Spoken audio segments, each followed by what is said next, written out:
एक एमएलए बनना ज्यादा आसान है, एक सरपंच बनना ज्यादा मुश्किल है।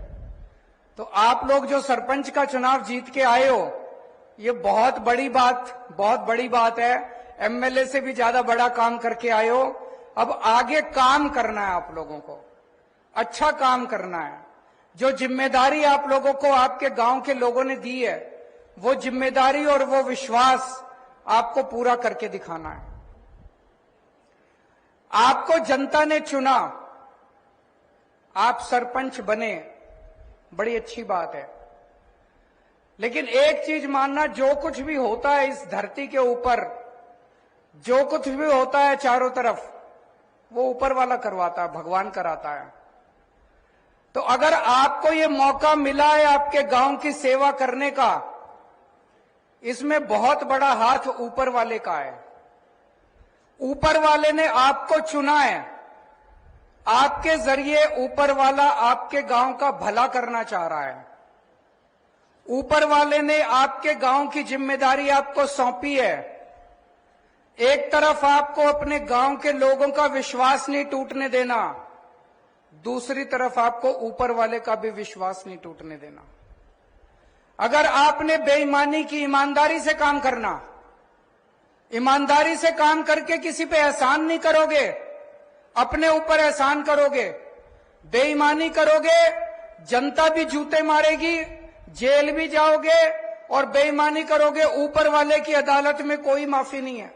ऊपर वाला सब देख रहा है। चोरी छुपे करके बेईमानी तो कर सकते हो, चोरी छुपे करके दूसरों को हो सकता है पता ना चले, लेकिन ऊपर वाले को सारा पता चलता है। सरकार आपको पैसे भेजेगी, पंजाब सरकार आपको ग्रांट भेजेगी, तरह तरह के पैसे भेजेगी, उसको जनता की सेवा में लगाना, उसकी चोरी मत करना किसी भी हालत में। दूसरी जरूरी बात है, गांव सभा, ग्राम सभा में समझता हूं आप सब लोग समझते होंगे। पूरे गांव की संगत, सारे गांव के लोग, जितने भी निर्णय होती हैं, सारे निर्णय पूरे गांव की संगत में लेना। 4 आदमी पंचायत के बैठ के या सरपंच अकेले निर्णय मत लेना। जितने भी गलत निर्णय होते हैं, जितनी भी बेईमानी होती है, वो बंद कमरे में होती है। पूरे गांव की संगत के अंदर बेईमानी नहीं हो सकती। सारे गांव की संगत के सामने मैं समझता हूं कि जनता में भगवान बसते हैं। सारे गांव की संगत के सामने जब आप निर्णय लोगे, कोई निर्णय गलत भी नहीं हो सकता और कोई निर्णय में बेईमानी भी नहीं हो सकती। मैं अभी पूछ रहा था, पंजाब के अंदर कानून में साल में 2 बार ग्राम सभा होनी जरूरी है। मुझे पता चला वो भी कागजों में हो जाती है, होती नहीं है। मेरा अपना मानना है, मेरी आपसे हाथ जोड़ के विनती है। मैं यहां देख रहा हूं बहुत सारे लोग बुजुर्ग भी हैं, मेरे से बड़े हैं, उम्र में भी बड़े हैं, अनुभव में भी बड़े हैं, और कई मुझसे छोटे भी हैं। तो आप लोग मेरे छोटे भाई की तरह भी हो, बड़े भाई की तरह भी हो।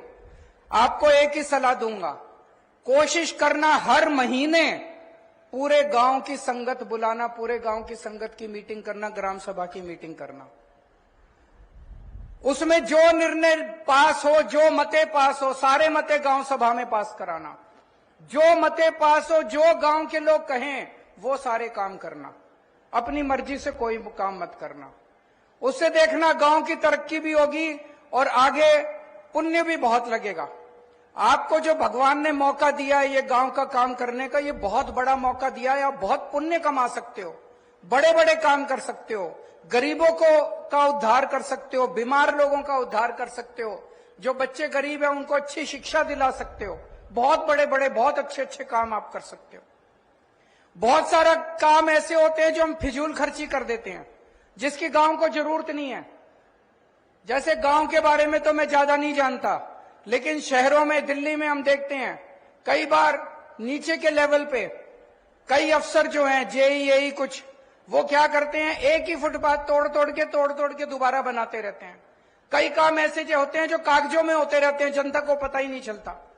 वो सारी चीजें अगर आप ग्राम सभा में, गांव सभा में, गांव की संगत में रखोगे, कोई बेईमानी नहीं हो सकती, कोई गलत काम होगा ही नहीं। देख लेना आप, सारे काम ईमानदारी से होंगे तो फिजूल खर्ची भी बच जाएगी, जब पूरे गांव की संगत कहेगी हमें यह काम कराना है, वही काम कराओ, दूसरा कोई काम मत कराओ। मैं मानता हूं कि सरकार में पैसे की कमी नहीं है, नीयत की कमी है। अच्छी नीयत से काम करोगे, संगत के साथ बैठ के काम करोगे, आप देखोगे आपके गांव में किसी चीज की कमी नहीं होगी। पूरे देश के अंदर मैं कई ऐसे सरपंचों को जानता हूं जो एक बार सरपंच बने और उन्होंने पूरे गांव का तकदीर बदल दी, हुलिया बदल दिया उन्होंने अपने गांव का, पूरा का पूरा गांव बदल गया उनका।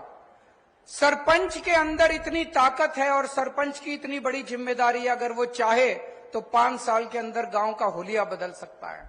और इतनी इज्जत मिलेगी आपको, इतनी इज्जत मिलेगी, इतना आपको शांति मिलेगी, सुख मिलेगा आपको लोगों की सेवा करके। उसके बाद आपका कभी मन ही नहीं करेगा कि मैं एमएलए बन जाऊं, मंत्री बन जाऊं। आपको गांव के अंदर इतनी सुख और शांति मिलेगी।